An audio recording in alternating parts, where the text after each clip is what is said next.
Continua falando de eleições porque tem outra pesquisa, agora a pesquisa Nexus, que aponta empate entre Lula e Flávio Bolsonaro no segundo turno, com vantagem do petista contra Romeu Zema e Caiado.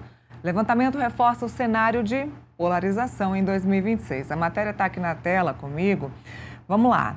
A pesquisa BTG Pactual Nexus, BTG Pactual, divulgada na segunda-feira, mais conhecido como Hoje, mostra que o presidente Lula empataria tecnicamente com Flávio Bolsonaro, Romeu Zema e Caiado em um eventual segundo turno nas eleições de 2026.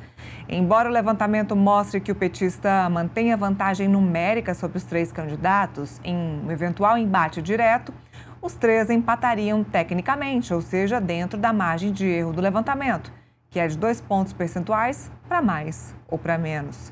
Os entrevistados responderam a seguinte pergunta: pensando em um possível segundo turno entre alguns candidatos, em quem você votaria para presidente da República se tivesse que escolher entre? Neste sentido, os resultados foram: segundo turno entre Lula e Flávio Bolsonaro. Lula com 46% dos votos, Flávio com 45%.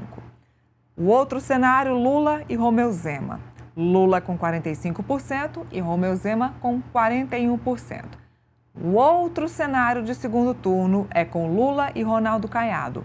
Lula ficaria com 45% dos votos e Ronaldo Caiado com 41% dos votos. Pesquisa mostra ainda um leve recuo nas intenções de voto de Flávio Bolsonaro. Na pesquisa anterior, realizada pelo mesmo instituto, que foi no dia 30 de março, Lula e Flávio tinham empate numérico. Ambos apresentaram 46% das intenções de voto num eventual segundo turno. Lembrando que a pesquisa foi encomendada pela BTG Pactual e ouviu 2.028 pessoas com 16 anos ou mais entre os dias 24 e 26 de abril. Margem de erro, como eu disse, 2 pontos para mais ou para menos. As coisas vêm se acirrando, Felipe. A polarização está aí, já está jogada, está na cara, a gente já sabe que é assim que que serão as eleições de 2026.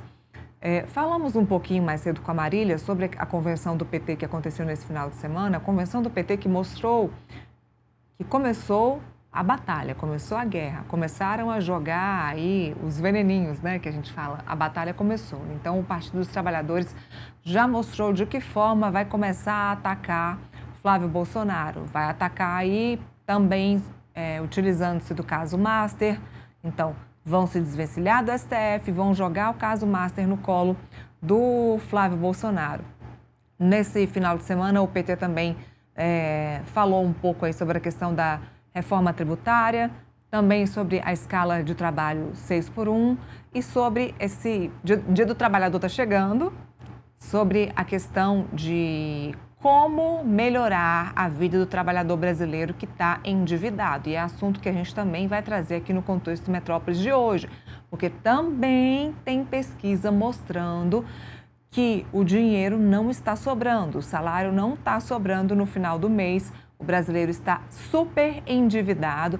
A pesquisa Datafolha mostra que as mulheres ainda mais endividadas do que os homens, e o presidente Lula, vendo isso, vai lançar a mão aí no dia 1º de maio, Dia do Trabalho, daquele projeto que ele já havia dito. A gente não sabe o nome ainda, se vai ser um Desenrola parte 2, mas enfim, esses são... Eu estou jogando aqui alguns tópicos de como é que o PT vai começar a trabalhar a sua pré-campanha. Então, trabalhando aí nessa questão dos impostos, na questão do desenrola, para tentar desenrolar quem está endividado e tentando manchar aí o nome do Flávio Bolsonaro. Então, o foco agora é trabalhar contra Flávio Bolsonaro, trabalhar contra o Tarcísio, e os outros candidatos aí ainda vão ficar à margem. Não é necessário muito lutar contra os outros candidatos, até porque o ministro Gilmar Mendes já está fazendo esse trabalho, né, Felipe? Então, o PT já mostrando o caminho que vai começar fazendo essa pré-campanha agora. Nira, esse cenário da pesquisa Nexus é um cenário de consolidação. Você vê que está tendo pouca variação, né? Os dois sobem e diminuem a margem de erro.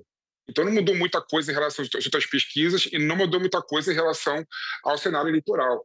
Talvez a única surpresa que tenha é que tanto o Zema quanto o Caiado no segundo turno também tem empate técnico em relação ao Lula, né? O que mostra claramente que a campanha, né, de reeleição é uma campanha de aprovação e reprovação do governo. Se você quer continuar ou você quer mudar, né, o presidente da República, né? E a população está com uma tendência de querer mudar, né? Por isso que o Lula, em várias situações, né, está querendo criar agenda positiva para poder mudar, né, o nível de insatisfação da sociedade em relação ao governo Lula, né? E por isso que ele está querendo apresentar, vestiu a camisa de mudar a escala 6:1 para 5:2, está querendo criar projeto na economia para reduzir o endividamento das famílias, né? Ou seja, ele está querendo criar agenda positiva para mudar esse sentimento que a população tem, que a economia vai mal, né? Então, esse é o grande problema, Nila, que eu vejo nessas pesquisas. Aí você entende, né, por que o Lula e por que o PT querem criar agenda positiva e porque agora, né, ao contrário do passado, né, ele vai para o enfrentamento em relação ao Flávio Bolsonaro, né? Você vê os vídeos que foram passados na reunião do PT, né? São os vídeos, assim, na minha opinião, muito duro, né? Querendo realmente fazer com que a população conheça, né, o Flávio Bolsonaro, segundo os petistas, né?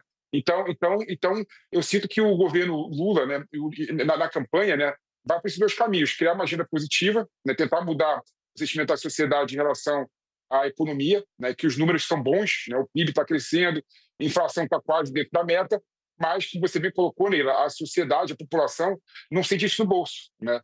E querer encarar, né, e bater de frente com o Flávio Bolsonaro. Esses dois vetores podem, né, na opinião dos petistas, mudarem o rumo da candidatura à reeleição do Lula, que está muito difícil nesse momento, Neila. A gente vai falar mais sobre isso hoje, viu? Eu vou querer desdobrar um pouco disso que você disse, porque é muito importante a gente falar por que o PIB está bom, a economia no papel ela está bonita, e em casa, no mercado, na conta bancária, no fim do mês, não está fácil para ninguém. E por que a pesquisa mostra que o brasileiro não é endividado, ele está super endividado? A gente vai falar disso daqui a pouquinho aqui no Contexto, porque agora a gente vai falar de Congresso